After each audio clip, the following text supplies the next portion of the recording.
تو کیا ماں باپ کو ہم پھر رب کہیں گے؟ نہیں کہتے. بادشاہ کو ہم رب کہتے ہیں، لفظ تو آیا ہے لیکن ہم کہیں گے نہیں. تو اسی طرح سے رسول کا لفظ قاصدوں کے لیے آیا ہے، پوسٹ مین کے لیے آیا ہے، لیکن ہم کہیں گے نہیں. کہیں گے ان کو جو اللہ تبارک و تعالیٰ کے پیغمبر ہیں، اللہ تبارک و تعالیٰ کی وحی لے کر آئے، ان کو کہیں گے. اس طرح سے اصحابی کا لفظ آیا ہے ان کو، لیکن اس کے باوجود اس کو ہم اصحابی کہیں گے نہیں. ان کو کہیں گے جو رسول اللہ صلی اللہ علیہ وسلم کے ساتھی تھے. اور اس معنی کے اندر وہ استعمال ہوا ہے میرے بھائی، کفار کی معنی میں استعمال نہیں ہوا. کیونکہ وہ رسول اللہ صلی اللہ علیہ وسلم سے ابو بکر صحابی اس لیے ہیں، ساتھی اس لیے ہیں کہ وہ ایمان کی حالت میں تھے، ماں باپ کو چھوڑا ہے، ہجرت کی، تکلیف میں رسول اللہ صلی اللہ علیہ وسلم کے ساتھ دیا ہے. وہاں پر جہاں پر یہ لفظ استعمال ہوا ہے اور جگہوں پر، وہاں پر تکلیف میں ساتھ دینے کا کوئی ذکر نہیں ہے. لہذا وہاں پر الفاظ بھی ہیں کہ وہ منافق ہیں. تو یہ لغوی معنی میں اور اصطلاحی معنی میں آپ فرق کو ملحوظ رکھا کریں. اگر آپ ملحوظ نہیں رکھتے تو پھر وہ آپ مانیں کہ وہ بھی رسول تھا جس کو بادشاہ نے پیغام بھیجا، اور یہ بھی مانیں کہ جو ہے نا بادشاہ وقت کا وہ بھی رب ہے. پھر استعمال کریں ان کے لیے آپ رب، کیونکہ قرآن مجید میں سورۃ یوسف میں 2-3 مرتبہ استعمال ہوا ہے. پھر ماں باپ کو بھی رب کہا کرو. تو کبھی آپ لوگوں نے بھول سے بھی بادشاہ کو، ملک کو، وزیر اعظم کو، وزیر اعلیٰ کو، ماں باپ کو رب نہیں کہا ہوا ہے، بھول میں بھی. تو یہاں پر پھر کیسے آپ اس کے لفظ اصحابی کو آپ خراب کر رہے ہو؟ بھول میں بھی کبھی آپ نے قاصد کو، پوسٹ مین کو رسول نہیں کہا ہوگا. تو اسی طرح سے اصحابی کا لفظ بھی آپ اوروں کے لیے استعمال نہ کریں، وہ آیتیں پیش نہ کریں جو جہاں پر لغت کے حساب سے استعمال ہوا ہے. اب آپ کرتے ہیں تو پھر رسول اور رب کا بھی لفظ استعمال کریں. تو یہ غلط جو ہے نا وہ شخص ہے اور دھوکہ دیتا ہے. پھر وہ 13 منٹ اور 30 سیکنڈ پر وہ شک کا اظہار کرتا ہے. کہتا ہے کہ اگر مان بھی لیا جائے کہ ابو بکر تھے تو بھی مدح کے طور پر نہیں کہا صحابی. لہٰذا آپ اتفاق کے طور پر یہ نہیں کہہ سکتے ہیں کہ حضرت ابوبکر کو یہاں پر صاحب کہا گیا ہے. اور مان بھی لیا جائے اگر حضرت ابوبکر کو یہاں پہ صاحب کہا گیا ہے تو صاحب جہاں پر بھی قرآن مجید میں ہو تو ضروری نہیں ہے کہ وہ مدح کے طور پر استعمال ہوا. یہ میں نے سارا ثبوت دے دیا کہ غار کے اندر بھی تھے، اور یہ صحابی کا لفظ رسول اللہ صلی اللہ علیہ وسلم کے دکھ کی حالت میں وہ ہے، تو یہ جو ہے نا مدح کی معنی میں آیا ہے. معنا ہم دونوں کے ساتھ ہے. دیکھیں موسیٰ علیہ السلام نے ایک اور میں مثال دیتا ہوں.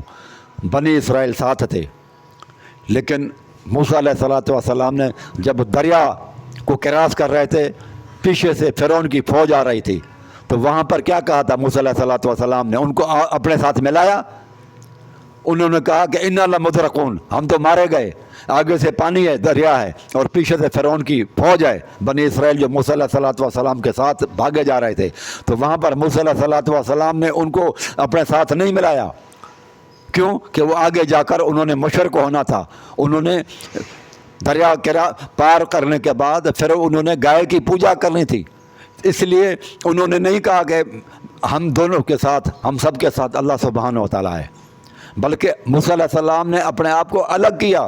کیا کہا تھا وہاں پر؟ مانا کا لفظ استعمال نہیں کیا. کہتا ہے کہ ان معی ربی سیہدین، میرا اللہ میرے ساتھ ہے، مجھے راستہ دکھائے گا. دیکھا اس قوم کو نہیں ملایا، کیونکہ آگے جا کر انہوں نے مرتد ہونا تھا، آگے جا کر مرتد ہونا تھا، گائے کی اور بچڑوں کی پوجا کرنی تھی. اس لیے موسیٰ علیہ السلام نے اپنے آپ کو علیحدہ بیان کیا کہ میرے ساتھ اللہ ہے. تو یہاں پر رسول اللہ صلی اللہ علیہ وسلم نے ابو بکر کے لیے یہ نہیں کہا کہ اے ابو بکر ان اللہ معی، اے ابو بکر، بلکہ کہتا ہے ان اللہ معنا، ہم دونوں کے ساتھ ہے. اگر ابو بکر کافر ہوتا یا آگے جا کر مرتد ہوتا تو رسول اللہ صلی اللہ علیہ وسلم فرماتے ان اللہ معی، بے شک اللہ میرے ساتھ ہے، لا تحزن، آپ گھبرائیں نہیں، میرے ساتھ اللہ ہے. لیکن معنا کہا، ملایا ابو بکر کو. یہ اس کے ایمان کی اور مرتے دم تک ایمان کی حالت میں مرنے کی بہت بڑی نشانی ہے کہ جس طرح سے میرے ساتھ اللہ ہے ایسا ہی تیرے ساتھ اللہ ہے. لہذا غم کس چیز کا کر رہے ہو؟ غم تو جب بھی دور ہوگا نا کہ اللہ کے رفاقت، محبت، اللہ تعالیٰ کی استعانات، مدد، یہ رسول اللہ صلی اللہ علیہ وسلم کی طرح دائمی ہوتی۔ اگر وہ وقتی عارضی ہوتی تو وہ تو تسلی نہیں ہوتی، وہ تسلی نہیں ہوتی جو وقتی اور عارضی ہو، چند منٹوں کے لیے ہو، یا 1-1.5 گھنٹے کے لیے ہو، یا 1-2 دن کے لیے ہو۔ پھر تو ابو بکر بہت روتے اور پریشان ہوتے۔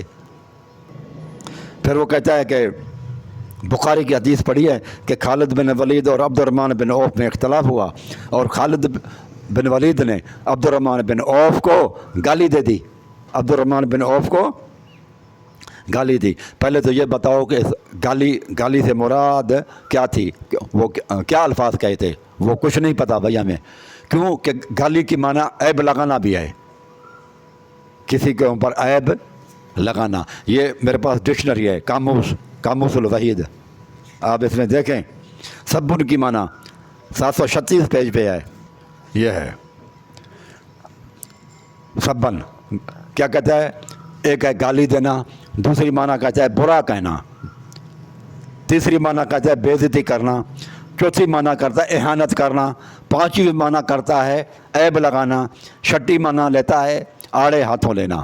تو عیب لگانا اور برا کہنا، کسی کی برائی بیان کر لینا، اس کو بھی سبن کی معنی میں آ جاتا ہے، عیب لگانے کے معنی میں بھی آ جاتا ہے۔ جب آپ کہتے ہیں کہ اس نے گالی دی تو وہ ثابت کریں نا کہ وہ گالی میں کیا الفاظ کہے تھے، پھر ہم بتائیں گے کہ وہ کیسا ہے۔ پھر دوسرا یہ ہے کہ عبد الرحمن بن عوف کو جب اس نے گالی دی تو وہ یہ نہیں جو ہے نا کہ اس حساب سے تھوڑی تھا کہ اس نے کہا کہ تم کافر ہو، مرتد ہو، اور بعد میں اس کو گالی دی۔ دین کے معاملے میں عبد الرحمن بن عوف کو اس نے نہیں کہا کہ دین کے حساب سے آپ بے دین ہو گئے ہیں، آپ مرتد ہو گئے ہیں، دین سے نکل چکے ہیں، اور اس کے بعد اس کو گالی دی۔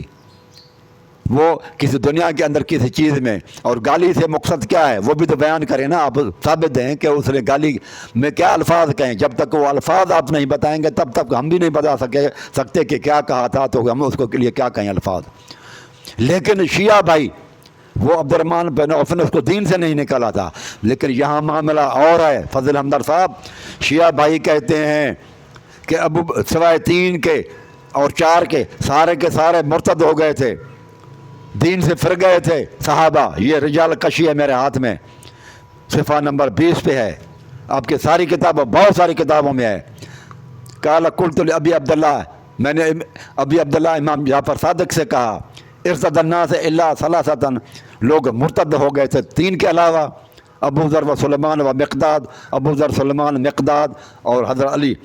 قال فقال ابو عبداللہ، تو مجھے بتاؤ یہ کیا ہے؟ یہ تو لکھا ہوا ہے کہ سارے کے سارے دین رسول اللہ صلی اللہ علیہ وسلم سے مرتد ہو گئے تھے سوائے 3 کے، اور وہ کون سے؟ ابو ذر، سلیمان، مقداد اور عمار بن یاسر، یا اس طرح کے۔ یہ آپ کی رجال کشی معتبر کتاب ہے۔ اس کے بعد آپ دیکھیں اور کتابوں میں بھی آپ کی جو ہے نا وہ لکھا ہوا ہے، یہ مولا باقر مجلسی نے لکھی ہے حیات القلوب، آپ اس کے اندر بھی دیکھیں صفحہ نمبر 923 پہ، یہ دیکھیں عیاشی نے بے سند معتبر، کہتے سند بھی معتبر ہے، ضعیف نہیں ہے، حضرت امام محمد باقر سے روایت کی ہے۔ امام باقر کہتے ہیں، وہاں پر ابو عبداللہ تھے، امام جعفر صادق تھا، یہاں پر امام باقر ہے، کہ جب جناب رسول صلی اللہ علیہ وسلم نے دنیا سے رحلت فرمائی تو 4 اشخاص علی بن ابی طالب، مقداد، سلیمان اور ابو ذر کے علاوہ سب مرتد ہو گئے تھے۔ یہ آپ کا لکھا ہوا ہے کتاب۔ راوی نے پوچھا عمار کے بارے میں کیا ارشاد ہے؟ حضرت نے فرمایا اگر ان کو پوچھتے ہو جن کے دلوں میں مطلق شک داخل نہ ہوا ہو تو وہ یہی 3 اشخاص ہیں۔ اگر مطلق شک نہ ہو تو صرف یہ ہے، اگر کچھ شک ہو تو پھر اس میں تھوڑا بہت تو وہ عمار بھی ہے۔ اب مجھے بتائیں کہ یہ آپ کی تفسیر وہ کہتا ہے کہ بالکل صحیح سند کے ساتھ ہے کہ سب لوگ مرتد ہو گئے۔ اب مجھے بتاؤ کہ شیعہ بھائی کہتے ہیں کہ صحابہ مرتد تھے، اب وہ ان کو گالیاں دیتے ہیں، اب وہ کافر ہوگا وہ یا نہیں ہوگا وہ بندہ؟ ایک ضروری نہیں ہے کہ سارے کی شیعہ کے سارے گالیاں دیتے ہوں، میں سارے شیعوں کو نہیں کہتا، میں صرف ان شیعوں کو کہتا ہوں جو کہتے ہیں اس عقیدے کے ہیں کہ سارے مرتد ہو گئے، ابو بکر، عمر، عثمان، سوائے 3 کے باقی کوئی نہیں بچا، اور اس کے بعد وہ ان کو سب اور شتم کریں، گالیاں دیں، تو صاف ظاہر ہے ایسے لوگوں کو تو کہنا پڑے گا نا کہ یہ کفر پر ہیں اور کفر کا کام کر رہے ہیں۔ پھر تو یہ کفر ہوگا کہ رسول اللہ صلی اللہ علیہ وسلم کے سارے شاگرد دین سے تبدیل ہو گئے، مرتد ہو گئے۔ اگر مرتد ہو گئے تو مجھے بتاؤ پھر علی نے ان کو قتل کیوں نہیں کیا؟ مرتد کی سزا تو قتل ہے نا، آپ کی کتابوں میں بھی لکھا ہوا ہے پورا کافی کے اندر کہ مرتدین کی کیا سزا ہے، قتل ہے۔ اور علی رضی اللہ تعالیٰ عنہ نے بھی پھر گناہ گار، یہ چار جو بندے تھے یہ مرتدین کے ساتھ کیوں نہیں لڑے، قتال کیوں نہیں کیا انہوں نے؟ اور یہ بھی بڑی بات ہے کہ وہ اتنے مرتدین سارے کے سارے تھے، پھر ان 4-5 بندوں کو کیسے چھوڑا؟ اگر ان کا دین اور تھا، وہ دین سے مرتد ہو گئے تھے، وہ کافر تھے، تو انہوں نے پھر ان 4 کو کیسے چھوڑا؟ جبکہ وہ تھے بھی ان کے دشمن، جب وہ دین کے دشمن تھے، مرتد تھے، رسول اللہ کے دشمن تھے، آل رسول کے دشمن تھے، پھر ان 3-4 بندوں کو ان سب ایک طرف ہیں دوسرے۔ پھر یہ بھی عجیب بات معاملہ میرے بھائیو کہ اتنے لوگ لاکھوں کے حساب سے 1.25 لاکھ تو عرفات میں سارے لوگ کسی ایک بات پر اکٹھے ہو جائیں، یہ بھی ناممکن ہے۔ 50-60 بندے ہوں، 200-250 بندے ہوں، کسی معاملے میں اکٹھے نہیں ہوتے، ایک بات پہ اکٹھے نہیں ہوتے، ان کے رائے الگ الگ ہوتے ہیں۔ یہ کیسا ہے کہ 1.25 لاکھ صحابہ تھے، سوائے 4 کے سب مرتد اور دین کو چھوڑنے پر اکٹھے ہو گئے، جو کہ بالکل ہی ناممکن چیز ہے۔ تو یہ سارا جھوٹ ہے ان کا، اور گالی دینے میں پیچھے سے بیک گراؤنڈ دیکھا جائے گا کہ یہ شخص اس کو گالی دیتا ہے، برا بلا کہتا ہے، عیب لگاتا ہے، یا ماں بہن پر گالی دیتا ہے، پھر وہ فیصلہ ہوگا ان کا۔ وہ آپ بیان نہیں کرتے کہ کیا کہا انہوں نے، پہلے یہ ثابت کرو کہ گالی، جب آپ کہتے ہیں نا کہ ممبروں پر حضرت علی کو گالیاں دی جاتی تھیں، پہلے وہ ثابت کرو کہ وہ حضرت علی کے لیے کیا کہا جاتا تھا، پھر ہم فیصلہ کریں گے نا، فتویٰ دیں گے ان کے بارے میں۔ کہ معاویہ کے دور میں ممبروں پر کہتے ہیں علی رضی اللہ تعالیٰ عنہ اور اہل بیت کے خلاف گالیاں دی جاتی تھیں، پہلے یہ بتاؤ ان گالیوں میں الفاظ کیا تھے؟ وہ ان کو عیب لگاتے تھے، سست کہتے تھے، یا یہ پھر یہ کہنا صرف عیب لگانا کہ یار حضرت علی رضی اللہ تعالیٰ عنہ حضرت عثمان کے قاتلوں کو جو ہے وہ سزا نہیں دیتے، ان کو پکڑتے نہیں ہیں، یہ بھی عربی کے اندر یہ عیب لگانا اور اس معاملے میں برا کہنا، یہ بھی، اس کو بھی سبن کہا جاتا ہے عربی کے اندر۔ عربی میں اس کو بھی کسی کی پیٹھ کے پیچھے سست کہنا، یہ بھی عربی کے اندر سبن ہے۔ پہلے تو یہ بتایا جائے کہ اس گالی کا مقصد کیا ہے، کیا الفاظ تھے، پھر سوچ کر بندہ کہہ سکتا ہے کہ یہ چیز ہے۔ تو یہ ایسے کہہ لینا صرف کہ بھائی ممبروں پر گالیاں دی جاتی تھیں اور لوگوں کو بھڑکانے، جذبات بھڑکانے والی بات ہے، اور یہ جو ہے نا بات صحیح نہیں ہے جب تک کہ یہ کلیئر نہ کیا جائے کہ وہ کیا کہتے تھے، پھر پتہ لگے گا۔ کیونکہ سب کی معنی عربی کے اندر عیب لگانا بھی ہے، اور یہ بھی سب میں آ جاتا ہے کہ حضرت علی نے دیر کی ہے، سستی کر رہے ہیں، اور قاتلین عثمان کو نہیں پکڑ رہا۔ عربی کے اندر ایسے الفاظ پیٹھ کے پیچھے کہنے کو بھی سب کہا جاتا ہے۔ تو ممبروں پر یہ کہا جاتا تھا کہ حضرت علی نے جو نا حضرت عثمان کے قاتل ان کے پاس ہیں، وہ ان کو پکڑتے نہیں ہیں، تو یہ بھی عربی کے اندر اس کو بھی سب کہا جائے گا۔ تو میرے بھائیوں، اس نے جو کہا ہے نا کہ صحابہ کرام کو گالی دینے والا کافر ہے، ہاں اس حساب سے اگر وہ ان کو یہ کہتا ہے کہ وہ مرتد تھے اور بے دین ہو گئے تھے، پھر وہ گالی دیتا ہے، تو وہ بالکل ایسے آدمی کافر ہیں۔ لیکن وہ جو ان کو بے دین نہ کہیں، ان کو جو ہے نا کافر نہ مانیں، لیکن کسی چیز کے اوپر کبھی کبھی کچھ انسان ہو جاتا ہے، پیٹھ کے پیچھے یا کوئی عیب لگا دیتا ہے اس کے اوپر، یا اس میں جو ہے نا ان کو سست کہہ دیتا ہے، یا کوئی کبھی کسی کو کوئی دوست برا بھلا کہہ دیتا ہے، تو وہ اس کی وجہ سے پھر وہ کافر نہیں ہوگا۔ تو یہاں پر معاملہ جو ہے نا التشی کے کتابوں کا اور ہے، وہ ان کو گالیاں بھی دیتے ہیں اور ساتھ ہی میں یہ عقیدہ رکھ کر گالیاں دیتے ہیں کہ وہ سارے کے سارے بے دین ہو گئے تھے سوائے 3 کے۔ لہذا ایسا عقیدہ جس بندے کا بھی ہوگا، ضروری نہیں کہ سارے شیعوں کا یہ عقیدہ ہو، لیکن جن کا یہ عقیدہ ہوگا وہ تو یقیناً کافر ہو جائے گا۔ تو یہ جو ہے نا غلط، اس نے کئی غلطیاں کی ہیں، میں نے جن کی آپ لوگوں کے سامنے نشاندہی کی ہے۔ اقول قولی ھذا استغفر اللہ استغفر اللہ۔